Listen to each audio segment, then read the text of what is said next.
Selamat siang, bapak-bapak, ibu-ibu, saudaraku sekalian.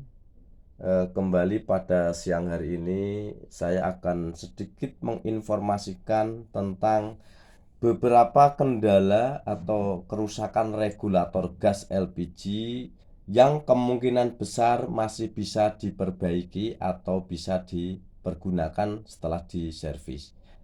Nah, ini nanti akan saya kasih tahu beberapa contoh kerusakan regulator yang sering kita alami, yang sering terjadi pada para pengguna kompor gas LPG di seluruh Indonesia. Ya. Nah, yang sering terjadi kerusakannya pertama karena dipasang di atas tabung terlalu dipaksa, ya, semacam ini. Dipaksa pada saat memutar, akhirnya pengunci lock bagian belakang sini pecah. Ya, ini notabene regulator yang dikatakan rusak, akan tetapi masih bisa diperbaiki. Ya, jadi nanti kita akan coba regulator ini bisa diperbaiki atau tidak dengan kerusakan pecah locknya semacam ini. Asalkan kita memiliki beberapa regulator yang masih bisa utuh atau bisa dipergunakan untuk mengganti lock yang pecah ini. Yang kedua, kerusakan regulator yang sering terjadi adalah pada saat dipasang di atas tabung itu tidak bocor dari depan, tidak bocor dari atas, tapi terkadang bisa juga bocor dari manometernya ini. Ya, karena manometer ini hanya bersifat berat, ini bisa terjadi yang namanya kendu ya atau aus ya. Jadi memang terkadang ada yang dikasih lem, terkadang ada yang kencang semacam ini ya, terkadang ada juga yang bisa membuka atau bisa memutar karena tidak kencang. Ini sering terjadi. Kenapa kadang-kadang gas kita tidak bocor tapi bau-bau gas? Karena drat ini bisa mengeluarkan yang namanya kebocoran. Dan ini beberapa yang sering terjadi. Kemudian yang ketiga, ada regulator yang dipasang di atas tabung semacam ini ya. Bisa diputer ya. Ini bisa nyala sebentar, akan tapi dia tidak ngunci. Ya, ini sudah dipasang tapi tidak bisa ngunci. Nah, nanti kendala-kendala semacam ini bisa nggak kita perbaiki dengan catatan ada beberapa onderdil yang bisa kita ganti. Nah, ini contohnya ya. Jadi kerusakan regulator yang pertama dari lock yang pecah ini, kalau kita memiliki regulator bekas-bekas di rumah yang masih ada semacam ini, bisa kita lakukan untuk namanya penyervisan atau penggabungan antara lock yang masih bisa dipakai dengan lock yang pecah. Cara membuka lock ini tidak sulit ya, cukup kita dengan pisau lincip kita buka bagian pengunci ini ya, kita buka semacam ini. Nah, ini sering terjadi locknya pecah. Nah, ini kita buka, kemudian setelah kita buka penguncinya, kita balik regulator posisi semacam ini. Kuningan yang pecah ini kita tarik menggunakan tang ya, asal posisi dibalik semacam ini ya, dibalik. Jadi ini agak kita tekan ininya, dibalik kita tarik. Nah, ini bisa diganti dengan menggunakan lock ataupun kuncian-kuncian yang masih utuh, misalkan semacam ini ya. Sama kita dapatkan dari regulator bekas yang sudah tidak bisa dipakai lagi. Contohnya kita pasang lagi, posisi memasangnya diusahakan pentilnya ini turun ke bawah. Jadi posisinya semacam ini ya, ini posisi masangnya. Kita tekan semacam ini sampai, nah, ini sampai betul-betul bisa masuk. Nah, ini sampai bisa masuk dan rapat. Nah, ini kalau sudah semacam ini, kita pasang lagi penguncinya semacam ini, posisi kita pasang penguncinya, des ya, kita pasang. Nah, ini sudah kenceng. Kita coba pasang di atas tabung. Apakah regulator ini masih bisa dipergunakan lagi atau tidak? Ini kalau locknya ini pecah ya. Jadi kita coba, kita lihat pasang. Ini regulatornya yang tadi ya, ini sudah terkunci dan kencang, tidak berfungsi, tidak rusak lagi, dan ini sudah bisa dipergunakan. Kita lihat contohnya ini ya, kompornya nyala ya. Ini regulatornya yang tadi lock kuncinya pecah ini bisa diperbaiki dan bisa dipergunakan lagi. Ini contohnya ya. Jadi ini sudah normal yang satunya.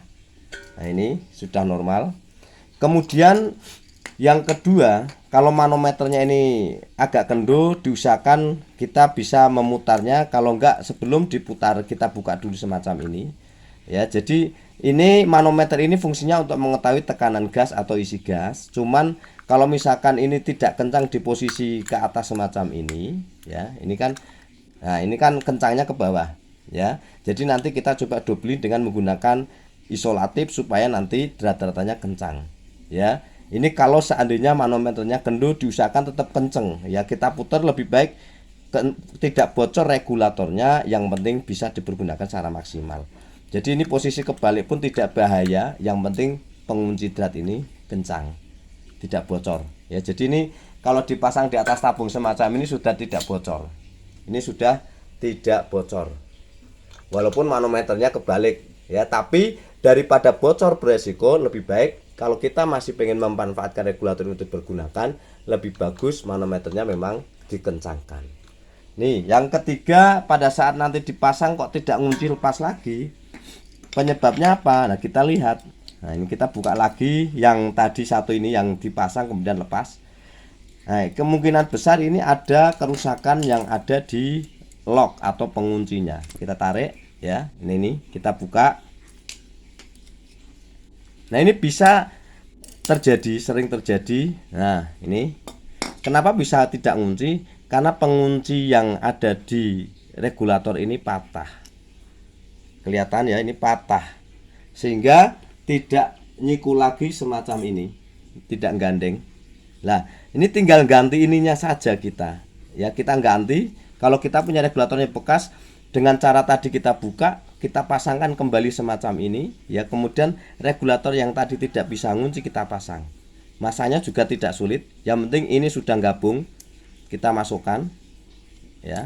Nah, ini sudah, tinggal pengunci tadi. Nah, ini kita masukkan di posisi kayak tadi, ya. Jadi kita putar, diputar-putar sampai betul-betul masuk. Nah, ini kita coba pasang penguncinya. Nah, ini ya. Jadi kita coba lihat pasang regulator ini apakah nanti ngunci atau tidak di atas tabung, ya. Nah, kita lihat. Nah, ini sudah ngunci. Regulator ini tidak lepas lagi kita pasang, ya. Nah, ini dalamnya udah los, jadi tinggal kita menggunakan regulator ini untuk penggunaan yang lebih maksimal. Jadi penguncinya yang patah inilah yang menyebabkan regulator itu tidak bisa dipasang di atas tabung, ya. Ini kerusakan kalau regulator itu dipasang lepas. Jadi memang kita harus bisa membuka regulator dengan menggunakan pisau lincip semacam ini. Kita congkel, ya. Nah, kita coba buka sampai lepas, kemudian kita tarik semacam ini, sudah. Dan fungsi daripada bekas-bekas regulator yang masih bisa aktif ini nantinya bisa dipergunakan untuk mengganti apabila ada yang patah semacam ini, ada yang lepas pecah locknya semacam ini, ya. Jadi sekali lagi, beberapa kerusakan regulator yang masih bisa diperbaiki itu, diantara solusinya adalah kita memanfaatkan regulator yang bekas kita pergunakan supaya bisa digunakan untuk menyervis regulator yang rusak, ya. Jadi ini sedikit ilmu, nanti mudah-mudahan bisa bermanfaat. Kalau kita punya regulator yang masih bagus dan masih layak dipergunakan, hanya karena kadang-kadang locknya pecah, penguncinya ini pecah, atau ininya patah, kita bisa perbaiki. Untuk lebih jelasnya, untuk servis regulator semacam ini nanti bisa minta tolong tukang servis kompor gas terdekat di kota kita masing-masing. Ya, ini salah satu solusi biar kita tidak beli regulator terus, ya. Sekali beli lumayan harganya, tapi kadang-kadang hanya karena kerusakan sepele kita harus beli lagi. Nah, ini informasi ini semoga bermanfaat. Untuk informasi yang saya sampaikan hari ini, sekian, terima kasih, selamat siang.